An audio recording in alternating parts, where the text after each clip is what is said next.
Hey guys, welcome back to my channel. I am Harshita. So आज की video में हम बात करेंगे आंसर राइटिंग के लिए कि आंसर लिखते कैसे एग्ज़ाम में जिससे तुम्हारे मार्क्स बढ़ जाए। So let's first talk about the mistakes we all did. Okay, पहला, डायरेक्ट आंसर लिख देना विदाउट स्ट्रक्चर। एग्जामिनर को समझ ही नहीं आता।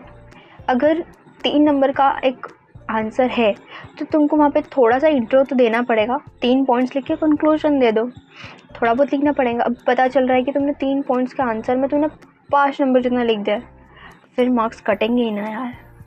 तो इस तरह से तुमको स्ट्रक्चर में लिखना होता है। सेकेंड, लॉन्ग पैराग्राफ्स लिख देना। ये नॉर्मली होता है लैंग्वेज सब्जेक्ट्स में, जैसे इंग्लिश वगैरह में। एक मिस्टेक मैंने भी करी थी कि मैं इंग्लिश में सोचती थी कि जितना ज़्यादा लिखूंगी उतना ज़्यादा मार्क्स मिल जाएंगे, but this is not true. English में इम्पॉर्टेंट होता है एक वर्ड लिमिट में लिखना। जैसे 3 नंबर वगैरह का है वो 50 वर्ड्स में हमको लिखना होता है और लॉन्ग आंसर्स 120 वर्ड्स में ही लिखना होता है, उससे ज़्यादा हमें नहीं लिखना होता है।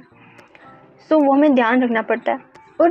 और SST और साइंस जैसे सब्जेक्ट्स में हमें पॉइंट्स में लिखने होते हैं आंसर। हम उसमें पैराग्राफ्स नहीं लिख सकते क्योंकि टीचर के पास इतना टाइम नहीं होता है कि वो बैठ के आपके इतने लंबे लंबे पैराग्राफ्स पढ़े।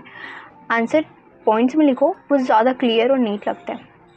फोर्थ, हैंड राइटिंग इग्नोर करना। हैंड राइटिंग का मतलब ये नहीं होता है कि हम बहुत सुंदर हैंड राइटिंग लिखें। नॉर्मली हमारा मतलब मेन ही होता है कि हम नीटली लिखें, ना कि ब्यूटीफुल लिखें। अभी तुम लिख रहे हो और तुम्हारी एक तो ऑलरेडी राइटिंग खराब है और तुम लाइन भी नहीं छोड़ रहे हो तो फिर वो बेकार ही दिखेगा ना। नीटली लिखना बहुत इंपॉर्टेंट है। भले तुम्हारी राइटिंग कैसे भी हो, बस अच्छा दिखना चाहिए, नीट, जिससे जो एग्जामिनर है उसको चेक करने में ईजी हो, तो तुम्हारे ऐसे मार्क्स बढ़ जाएंगे। अब बात करते हैं कैसे लिखना चाहिए ताकि एग्जामिनर इम्प्रेस हो जाए। देखो, स्टेप 1 ये है कि स्टार्ट करो डेफिनेशन के साथ। जैसे कि लेट्स टेक फॉर एग्जांपल कि डेमोक्रेसी वाला क्वेश्चन है जिसमें उसके फीचर्स पूछे, तो तुम पहले ऊपर नॉर्मली उसकी डेफिनेशन बता दो कि डेमोक्रेसी है क्या, फिर तुम उसके फीचर्स लिख दो। स्टेप 2 होता है कि एक्सप्लेन विथ 2-3 की पॉइंट्स, कि तुम 2-3 की पॉइंट्स लिखो जो बहुत इंपॉर्टेंट की पॉइंट्स होता है। तुम्हें वहाँ पे हाईलाइट करना कीवर्ड्स को बहुत इंपॉर्टेंट होता है। देखो, कीवर्ड्स क्या होते हैं मैं तुम्हें बताती हूँ। जैसे कि कोई इंपॉर्टेंट डेट है, जैसे हिस्ट्री में कोई इंपॉर्टेंट डेट है, ज्योग्राफी में कोई इंपॉर्टेंट डेफिनेशन है, तो ये सब हाईलाइट करना ज़रूरी होता है। हम वो चीज़ हाईलाइट करते हैं जो कि हम चाहते हैं कि एग्जामिनर पढ़े और हमें मार्क्स दे। तो देखो, कीवर्ड्स के लिए ना तुमको NCERT रीड करना बहुत इंपॉर्टेंट। जब तुम NCERT रीड करोगे ना तब तुम्हें समझ आएगा, ओ ये NCERT का वर्डिंग ये यहाँ लिखना पड़ेगा। तो तुम NCERT के वर्ड जब लिखोगे ना तो वो अलग ही तुम्हारा आंसर अलग ही चमकेगा।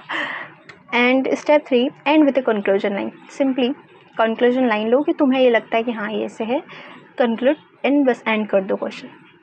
इस तरह से इतना नीटली लिखाएगा, बहुत अच्छा लगेगा।